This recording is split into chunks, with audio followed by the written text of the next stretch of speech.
Good afternoon guys, welcome back to Audi Tricks. Today is Saturday the 5th of October. Today I've got a busy day lined up ahead of me. It's already started. I've got 1, 2, 3 cars here already and it's only just gone 12 o'clock. So yeah, I've got a busy day ahead of me. I need to head down and get on with it. Luckily though, some of those cars that are in are kind of quick jobs. Now first off, Audi Q5. So this is 2013 Audi Q5. This was here a couple of weeks ago. We did a full B&O sound system upgrade. Since the upgrade, the owner has said that the MMI sometimes becomes unresponsive, and there were a couple of trims that we didn't have in hand at the time of doing the install. So those are here, so we're going to install those and then just tidy that up. As for the MMI, I'm just going to run an update on it. I think that's what it needs. It's really odd. He says that while he's driving, it doesn't mess around once it's on, but getting it on is the issue. First turn the car on, so you can see this is all lit up red. Oh, that's actually come on now. That was quick. When he first dropped it off and we tested it, it was like 2 minutes in and it still was just a black screen. So sometimes it boots up straight away, sometimes it doesn't. It's weird, but once it's booted up, it stays on. So he was wondering, is there a loose connection? I said, no, it can't be a loose connection, because if it were, then the fault would happen whilst you're driving. But yeah, it only happens at the start, so I'm going to double check to see if there's anything wrong with the coding, or I don't think it is. I think it's more of a firmware thing. So I'll update the firmware on the LMI system as well. So this is relatively quick, and then I've got, like I said, 2 more cars outside, which I'll jump onto later. Let's just get this knocked out as soon as, and then we can jump onto the next one after. Right. What is wrong with Instagram videos? I can't seem to zoom in anymore. I have to go around. Right, so just gone past 12. Okay, so the Q5s have been taken outside. Simon's joined us finally. He starts late. Wakes up late. It's 1:30. Yeah, whatever. Audi TT is in. So this is a Mark III TT 2015. This came to us last time to have folding mirrors, and I think we added CarPlay. Let's see. So yeah, on the dash we added CarPlay, we added the sports dials, and we added nav. Now, after he left, he said that the nav thinks he's in the middle of the Atlantic Ocean, which only means that the antenna for GPS at the top is not working. So he wants us to have a look at that. We also... Oh, he wants to add in the lighting. So that's just a reflector, and under the door, there's no lights there. So at the moment, where is it? There. You can see there's like an indent there. No light. So he wants us to fit the puddle lights. He's picked a specific genuine Audi logo. I'll show you that in a bit. But yeah, so we're going to add the lighting into both front doors. We're going to change out the GPS antenna. Hopefully get that out of the ocean. But yeah, and then we'll see. I think that was it. Oh, he also wants our new wireless CarPlay dongle. So I'll show that in a bit as well. Right, Simon, let's strip the doors. Okay, so this customer's come in with a 2014 Audi A3 and he wants me to do component protection removal. But before I get onto that, look at this crazy windscreen. So he's got the chameleon done on it, right? Blue. Now get a load of this. Yo. This is wow. Yeah, it is pink. It's got shades of pinks and purple in it. It looks like the Instagram logo. I'm not gonna lie. It's kind of crazy. I don't know if I could live with this every day though. It looks nice, but that would wind me up. Anyway, so the story is that some mechanic had to change out this head unit, and as a result, component protection kicks up because the head units are married to the VIN number of the car. That unit doesn't actually belong to this car, so it's married to some other VIN number, and I have to log on to Audi to pair the two, and as long as the other VIN number is not registered as stolen, it should just go through fine. If the other one is, then that would say that's from a stolen car. So yeah, pretty much standard procedure for us to do a component protection swap, and then it should be all good. But damn, this is, oh no, what's worse, like look how yellow that windscreen is. If you look out that window, clear, yellow. I mean, this color, okay, maybe, but that, everything looks like an Instagram filter. No, that's a big no for me. I'm sorry. Crazy though. Oh, what the hell just dropped?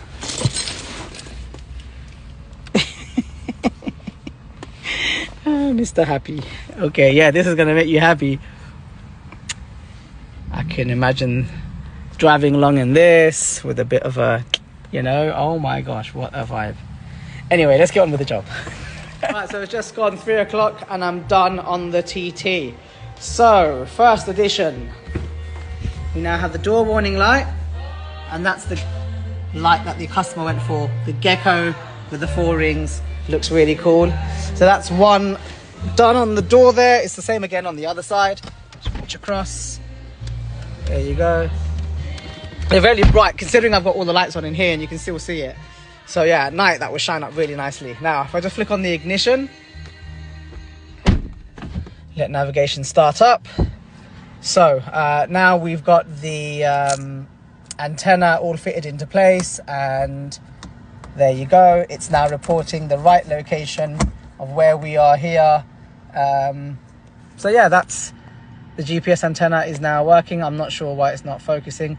But yeah, that's the job 2 out of 3. Now job 3 out of 3 is this wireless. Okay, so done on this crazy coloured A3. It's now booting up. The component protection lifted perfectly fine. And now all functions, there you go. So all functions are now back on. If I put it into radio, one key side effect to having component protection active is that it blocks all audio. And now a bit of appetite for the audio is now restored.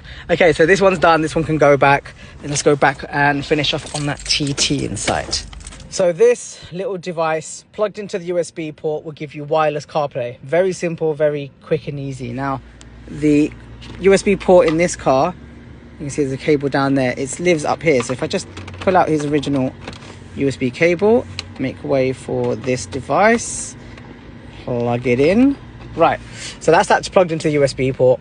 Now all I got to do is go to the menu on the screen, go down to Audi smartphone and just wait. There you are. Now it says activate CarPlay. Nothing else is plugged into that. So if I hit OK and agree to that, and it says CarPlay, go into it, and it comes up with this menu saying please connect via Bluetooth to this the smart box is what it calls itself. So all you've got to do now is pair your phone to that, and then you get wireless Apple CarPlay working in the car on cars that have factory wired CarPlay. So yeah, it has to have CarPlay working, but once you've got this in there, it becomes wireless, quick and easy. And then round the back, so this car actually has no parking sensors. There's nothing here at all. Voila. So we're going to do rear sensors, front sensors, and a reversing camera. So yeah, the owners of this car, they just picked it up a week or so ago, and it's meant to be given to someone. Oh, no rear wiper. It's meant to be given to one of the family members who's new at driving, and they just said, look, they feel safer if it's got sensors and a camera on it. So cool, no problem. Decent interior.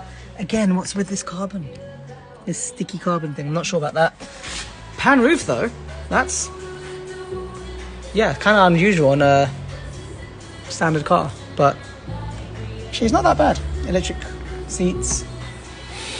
Yeah, anyway, let's get straight. Okay, so it's 4 o'clock. We've got Mitz in the house. He's turned up to just chill. It's always welcome.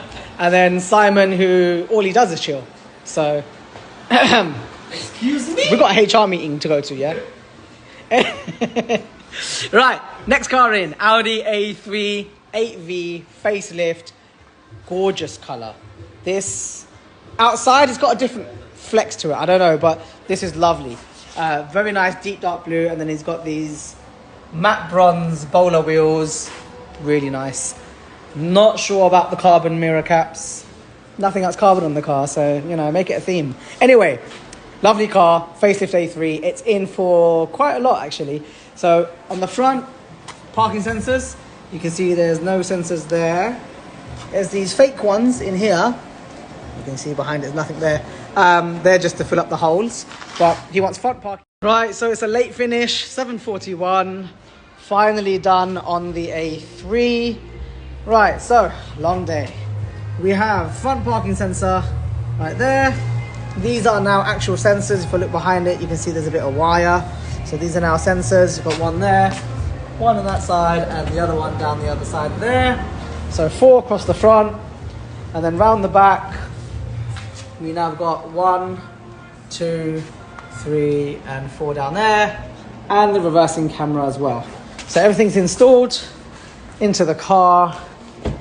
If we get in, we were testing it, so here you are, it's on screen. So actually, let's turn the car on, put it in drive up to the screen, the wall, and there you go, it's kicking off. Put it into reverse, the guideline moves behind me. If I turn the wheel, it changes the guideline direction as I'm spinning the wheel here. So yeah, and then up to the wall, and it's beeping. So all factory fitted, looks like it was there from factory, works like it was there from factory, done and dusted. Oh my gosh, long day. Right, that's that. Now I'm gonna hand the car back to the owners. I'm gonna pack up, I'm gonna leave, I'm gonna go home. It's Saturday, so I won't be in for another 2 days. Guys, take care. See. And also keep an eye out on YouTube, because I think I've got the YouTube blog. I'm going to start posting a lot more on YouTube, including this video. So yeah, I'm going to try and do a few more of those updates on the A1, because that's not finished yet. But yeah, stay tuned.